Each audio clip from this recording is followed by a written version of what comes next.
दोस्तों आज के अपनी इस वीडियो में हालांकि हम बात करेंगे 302 आईपीसी के बारे में, ताज़-इराते हिंद दफ़ा 302 के बारे में। इसका मतलब भी हालांकि आपको बताएंगे आगे आगे अपने इस वीडियो में।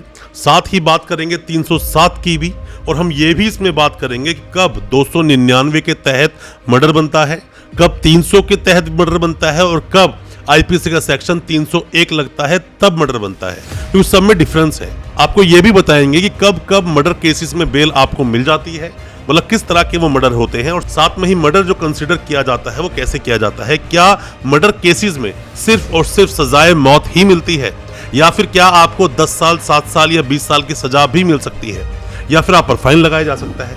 ऐसी कई सारी बातें आपके दिल में आती है। साथ में ही ट्रायल कैसे चलेगा उसके बारे में भी आपको बताएंगे। क्या ऐसे कोई नियम, कोई कानून, कोई रूल हैं जिसके तहत अगर आपने मर्डर किया तो आप एंटीसिपेटरी बेल ले सकते हैं। ऐसी बहुत सारी दोस्तों बातें होंगी, इन सब पर डिस्कस करेंगे। 302 आईपीसी के बारे में, सजाए मौत का जो प्रावधान जिसके अंदर होता है जब किसी का भी मर्डर हो जाता है, हत्या हो जाती है, इन सब चीजों के बारे में काफी डिटेल में आज बात करूंगा अपनी इस वीडियो में।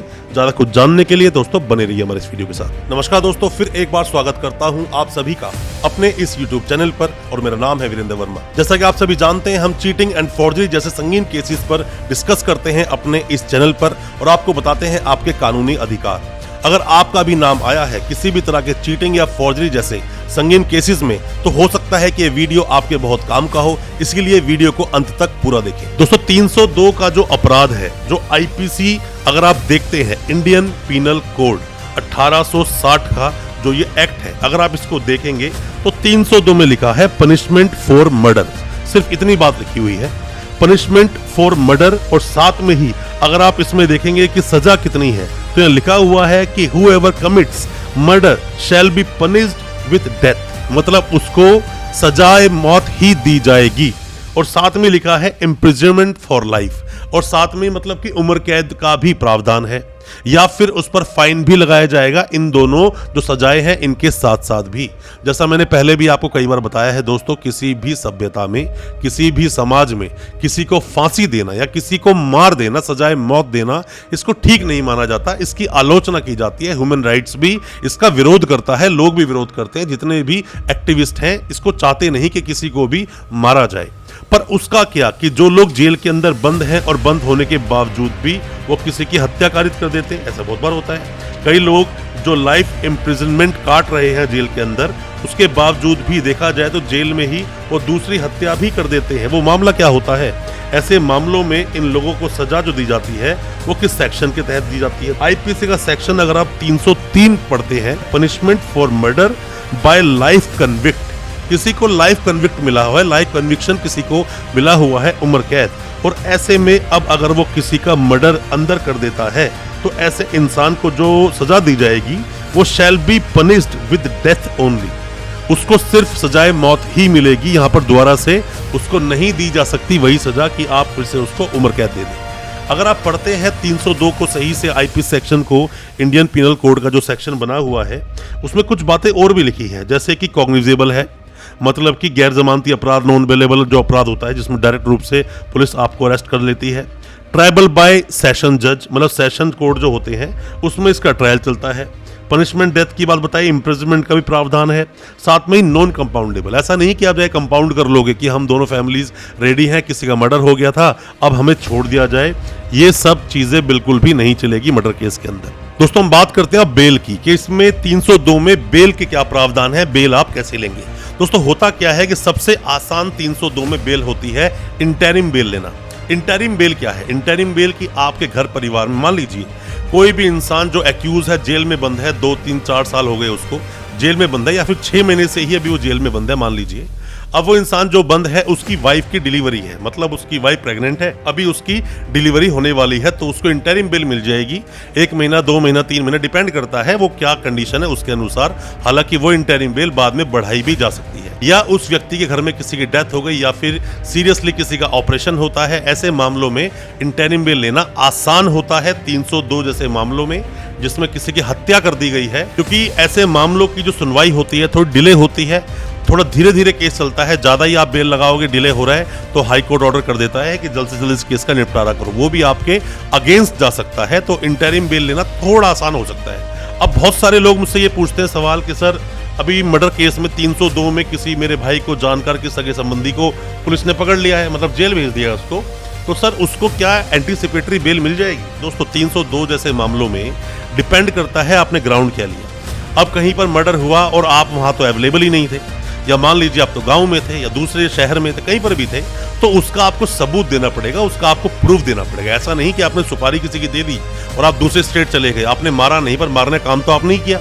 उसका ऑर्डर तो आपका ही है ना। तो ऐसे में भी आप ये नहीं दिखा सकते दूसरे स्टेट में था, अगर लिंक आपका हो गया तो यहाँ पर आप फंस ही जाओगे। मतलब कि नॉर्मल मामलों में किसी ने बोला कि ये भी था, 2 लोग पकड़े गए, तीसरे को बोलते हैं ये भी था और आप वहां पर अवेलेबल नहीं थे, तो ऐसे मामलों में एंटीसिपेटरी बिल्कुल ली जा सकती है। और भी ग्राउंड्स बनाए जा सकते हैं, वो आपके वकील साहब पर डिपेंड करता है कैसे वो ग्राउंड बना रहे हैं। क्योंकि हम जब भी कोई बेल लगाते हैं तो हम पहले केस को पूरा पढ़ते हैं, जाके एक्यूज से जेल में मिलते हैं, तभी उस चीज के बारे में पूरी जानकारी मिल पाती है। ऐसे ही बेल लगाना हमेशा गलत होता है, बेल डिसमिस हो जाएगी। एंटीसिपेटरी बेल बहुत ही स्ट्रॉन्ग ग्राउंड पे मिलेगी, वरना आपको नहीं मिलेगी। हालांकि दोस्तों आपको एक बात और ढंग से पता होनी ही चाहिए, फिर चाहे इंटरिम बेल पे जाएं, एंटीसिपेटरी बेल पे जाएं, फिर आप रेगुलर बेल पे ही क्यों ना जाएं। आप सोचे सेशंस कोर्ट में बेल लगाई और बेल हमारी नहीं हुई, आगे बेल होगी भी नहीं, ऐसा नहीं है दोस्तों, डिपेंड करता है। ऐसे मामलों में जो सीरियस मामले होते हैं, मैं मर्डर की बात नहीं करता, मैं पॉक्सो की, एनडीपीएस की, रेप जैसे केसेस जो हम केसेस फाइट करते हैं, अक्सर ऐसा देखा जाता है कि बेल नीचे जो कोर्ट होते हैं, सेशंस कोर्ट, वहां से बेल डिसमिस हो जाती है, तो हाई कोर्ट, सुप्रीम कोर्ट जाने के बाद आपकी बेल हो भी जाती है। तो आपको फाइट तो दोस्तों पूरी करनी ही पड़ेगी, बेल आपको बार बार लगानी पड़ेगी। ऐसा थोड़े चांस कम होते हैं कि एक ही बार में आप बेल लगाएंगे और आपकी बेल हो जाएगी। आपको इंतजार करना पड़ सकता है, आपको थोड़ा वेट करना पड़ सकता है, पेशेंस होना बहुत जरूरी है। अब हम बात कर लेते हैं इसके ऊपर कि रेगुलर बेल, कोई इंसान मान लीजिए जेल में है, अब उसको बेल कैसे मिलेगी? चार्जशीट लग गई, सर अब तो हमारी बेल हो ही जाएगी, सर इन्वेस्टिगेशन पूरी हो गई, अब तो हमारी बेल हो ही जाएगी, सर अब तो मेरे चार्ज फ्रेम होने वाले हैं, और सर मुझे तो 6 महीने हो गए, 1 साल हो गया, अब तो मेरी बेल हो ही जाएगी। ऐसा नहीं होता दोस्तों। आप जिस केस में अंदर हो वो मर्डर केस है, और मर्डर केस बहुत ही सीरियस नेचर का अपराध होता है। इसमें काफी कुछ देखा जाता है कि मतलब अगर आप बाहर आ गए, लोग तो इंटरिम पर बाहर आने के बाद भी जो स्टेटमेंट जिनको देनी है, जो गवाह हैं, जो विटनेस है, उन्हें धमकाना शुरू कर देते हैं, पुलिस से साठगांठ शुरू कर देते हैं। तो ऐसे में कोर्ट भी स्ट्रिक्ट होता है, देखना पड़ता है सब चीज़ों को। अब यहाँ पर चार्जेस फ्रेम हो गए और जो मटेरियल विटनेस है उनकी स्टेटमेंट हो गई, या मेन जो आई विटनेस है उसकी गवाही हो गई। कौन होता है आई विटनेस, कौन होता है हियर से विटनेस, कौन होता है, मतलब कौन कौन से एविडेंसेस होते हैं, इन सब पर भी वीडियो बहुत जल्दी आपको हमारे चैनल पे मिलेगी, उसका आप इंतजार करना। बहुत डिटेल में हम बात करेंगे एविडेंस कौन सा मान्य कोर्ट में होता है, कौन सा मान्य नहीं होता, उन सब पर भी बहुत जल्दी वीडियो लेकर आएंगे। पर मर्डर केस में आपको देखना पड़ेगा कि किस किस की स्टेटमेंट हो गई, किस किस की गवाही हो गई, उसके बाद ही बेल के आपके अच्छे ग्राउंड्स बन पाते हैं। अक्सर दोस्तों ऐसा देखा गया है कि जब भी किसी को फांसी की सजा होती है तो यहाँ पर कई बार बात ऐसी की जाती है कि किसी को जान से मार देना सभ्य समाज की पहचान नहीं है। और दोस्तों जब कोई किसी को मार देता है, लोगों के अंदर रोष होता है। यहाँ बात की जाती है आर्टिकल 19 और 21 को हिट होने की, कि किसी की दैहिक और प्राण की स्वतंत्रता है, आप किसी के प्राण छीन नहीं सकते। पर जिस इंसान ने किसी दूसरे को जान से मार दिया, तो ऐसा बिल्कुल पॉसिबल है कि सजा मौत की दी जा सकती है। जिस तरह से 309 आईपीसी में बताया गया है कि आप आत्महत्या नहीं कर सकते, उसी तरह से आप किसी को मार भी नहीं सकते। ताज़-ए-राते हिंद दफा 302 के तहत कुछ इस तरह से पहले हिंदी मूवियों में दिखाया जाया करता था। ताज़-ए-राते हिंद का मतलब हुआ आईपीसी, इंडियन पीनल कोड की दफा, जो इंडियन पीनल कोड का ताज़-ए-राते हिंद का जो हमारा एक्ट 1860, जो 1860 का जो कानून है, उसके अनुसार देखा जाता है। और साथ में ही थोड़ा जब आगे बढ़ते हो आप, तो यहाँ बोलते हैं दफा 302। दफा मतलब सेक्शन। सेक्शन दोस्तों सभी तरह के सेक्शन को सेक्शन नहीं बोला जाता। जैसे कि आप अगर पढ़ोगे इंडियन कॉन्स्टिट्यूशन, तो उसे हम बोलते हैं आर्टिकल, इसको हम बोलते हैं दफा। सेक्शन आईपीसी का भी वही सेक्शन ही होता है, सीआरपीसी का भी सेक्शन होता है, एविडेंस एक्ट का भी सेक्शन होता है। जितने भी क्रिमिनल मामले चलते हैं, उन सभी क्रिमिनल मामलों को चलाने की जो प्रोसीडिंग है वो सीआरपीसी में बताई गई है। सीआरपीसी जो होता है अपना कोड ऑफ क्रिमिनल प्रोसीजर, और साथ में किस तरह से एविडेंसेस दिए जाएंगे वो एविडेंस एक्ट में बताया गया है। अब हम बात कर लेते हैं दोस्तों कि जो मर्डर का मामला है वो 3 तरह से क्यों बांटा गया है। दोस्तों बोलते हैं कि जो 299 है, सबसे पहले 299 को आप समझ लीजिए। 299 बोलते हैं कि सर्कमस्टेंसेस चाहे कुछ भी रहे हों, पर किसी भी इंसान की जान गई है, ऐसे मामले में कल्पेबल होमोसाइड की बात करता है 299। अब दोस्तों कल्पेबल होमोसाइड में अब उसको मारने का, जिस इंसान की मौत हुई, जिसकी हत्या कर दी गई, उसमें अब आपने जान से मारा, जिसको वो जानबूझकर मारा या गलती से मर गया, ये बात की बात है, ट्रायल तय करेगा।